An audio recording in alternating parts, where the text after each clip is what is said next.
Greetings, Crusaders. It is I, Marshall Beaumont, and today I'm bringing you my unfiltered opinions of Adepticon 2025. So, another Adepticon has come and gone. I will fully admit, even for a person as jaded as I am, I was kind of impressed. A lot of people have gone over this topic in the past 24 hours.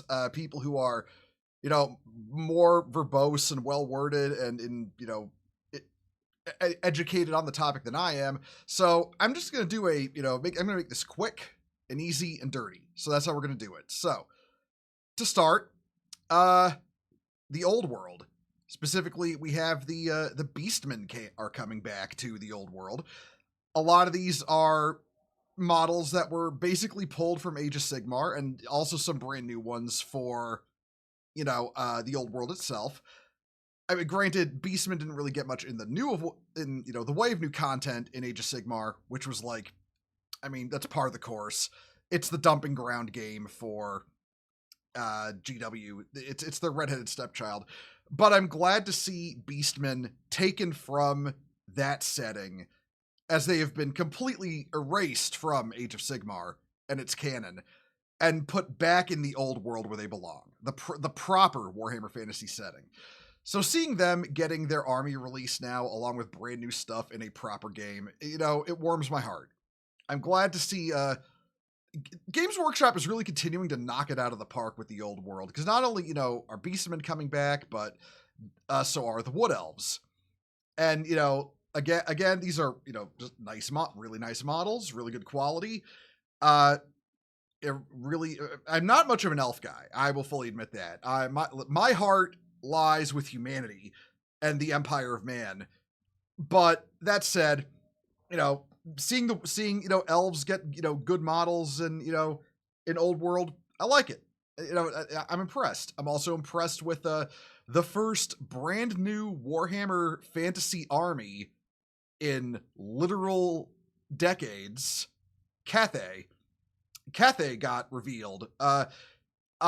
So for those who don't know, Cathay as an army made their debut in Total War Warhammer, specifically the third entry, Total War Warhammer 3.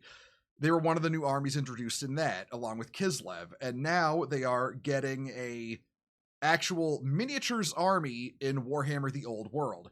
And for what they showed, these are really good models. I really like them. They're well designed. They look clean. I think it's a good addition. It's good that they're expanding the Old World and making it larger. I will say that it's a little weird. I think we're getting Cathay first, when the first brand new army they teased ages ago before the Old World came out was Kislev. But all the same, one of those two factions now getting their tabletop army. Like I said, as I said with the last three, I'm impressed. I'm impressed that this is actually good. I like where you're going with the Old World, Games Workshop. Keep it up. Keep this energy up. Now, Age of Sigmar, I mean, what can I say? What can I say? It was there because it has to be. It was an incredibly low energy set of previews. They really didn't have much to show other than, hey, new army books, new general's handbook. That's really it.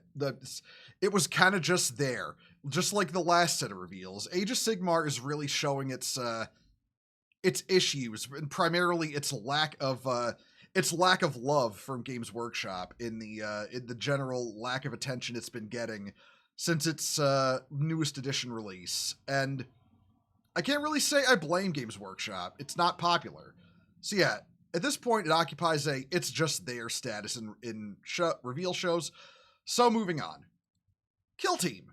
I like the new Kill Team set. It's I think the fact that the special Raveners in the box for Kill Team, not that they won't be usable for 40k Tyranids outside of the bits, I mean, that's kind of a shame, but it does offer, in-box kit bashing opportunities for Tyranid players, so that's always a good thing. Meanwhile, the Servitor squad for Admech, I think, is neat. It's a good expansion of the old combat servitor squads.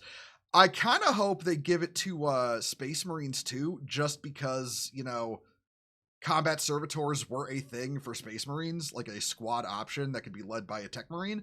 I'd like that to be an option for Space Marines again, just using this box. But I mean, hey, if not, that's cool too. That's it. Yeah. I like the servitor squad idea, and I'm glad they're updating it with the new Admech kit. Chaos got a good showing for the other 3 Legion armies. World Eaters, Death Guard, and Thousand Sons all getting new characters in 10th edition. You know, new HQ for Death Guard, new HQ for World Eaters, and the Thousand Sons are getting, you know, the odd one of the 3, but not unwelcome, in that they're kind of, I forget what they call them, but they're kind of like they're Thousand Sons androids from, they're basically androids. They're from the you know, they're from the days on Prospero, and they have they're like the souls of, like, I would say they're like the souls of Prosperans bound to them. I'd have to rewatch the stream. But still, they look really cool. These are all cool ideas, you know, cool models and cool ideas. I like them. And I'm glad to see World Eaters getting a normal on foot leader this time. So yeah, that's good. All right, time for my spicy hot take of the video. I've always liked this stupid thing. I don't care if it's an impractical design.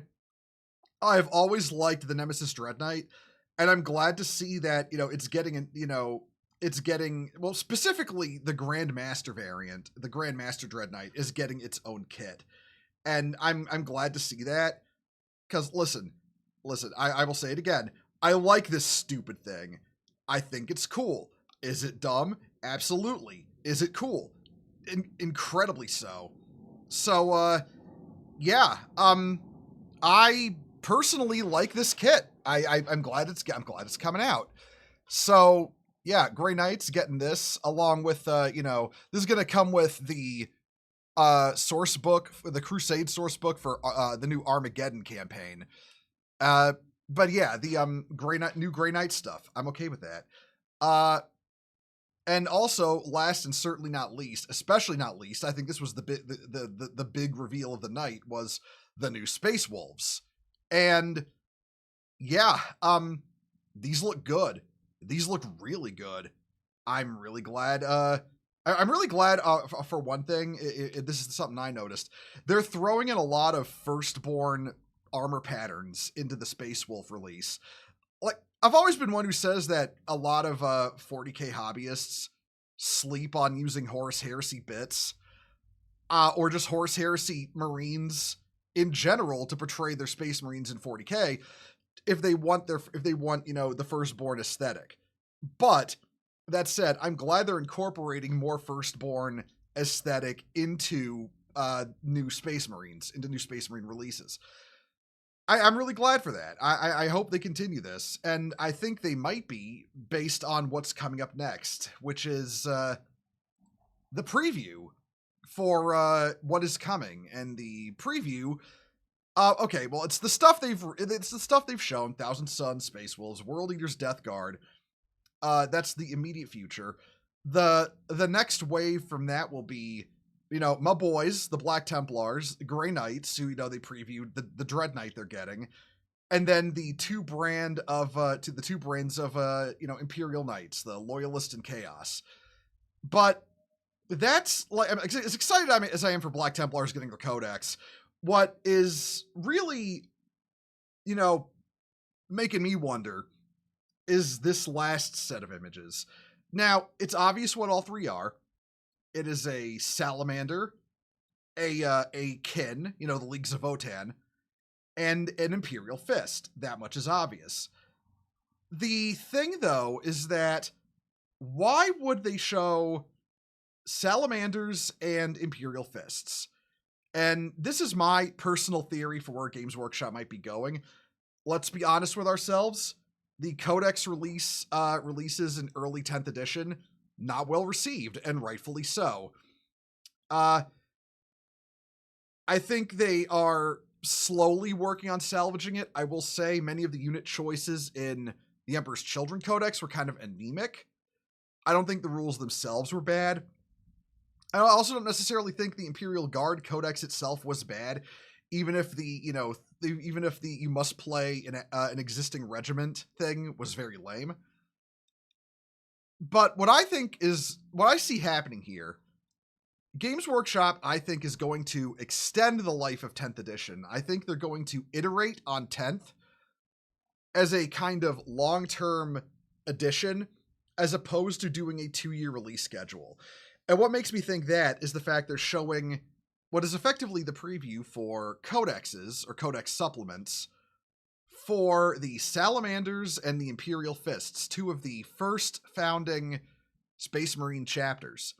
And they also showed a preview for another one that I've seen the pictures around. I couldn't find them, where people compared like the silhouetted figure shown to a image of a Raven Guard Phobos Marine. So it looks like Games Workshop is going to reintroduce the Codex supplements for the first founding chapters. I am, personally okay with this. I think they should. I think it gives an opportunity to, make the first founding chapters unique in their own right. And it's what leads me to believe that 10th edition is not going to be a 2-year release cycle. It's going to be longer than that. I think they're going to, they may be adopting a similar thing like they're doing for Horus Heresy and Old World, but for 40K, which is where it's going to be a long edition. Like they're going to iterate. They're going to add, splat books and add codexes. They're going to maybe iterate on the existing rules, but not necessarily release a new edition. And I think that's what they should do. That would be healthier for Warhammer 40K as a game. To, even as rough as 10th edition has been, they could make it really good if they just iterate on it rather than try their best to get out of it as quickly as possible. And I really hope they do that. I hope that is where they're going. This is just a theory of mine, but it's what I want to be true. So I want them to take that route. But, but for now, again, these are all just my speculations, but I will say I am impressed with what they're doing. This has reinvigorated my hope that, my hope for Warhammer 40K going forward, assuming they don't screw up the lore any further, praying to God. But all that said, here's hoping the future looks bright for Warhammer. I hope it does. I hope it remains this way. I am Marshall Bohemond. Hope you all have a good evening. And yeah, take care, everyone. Later.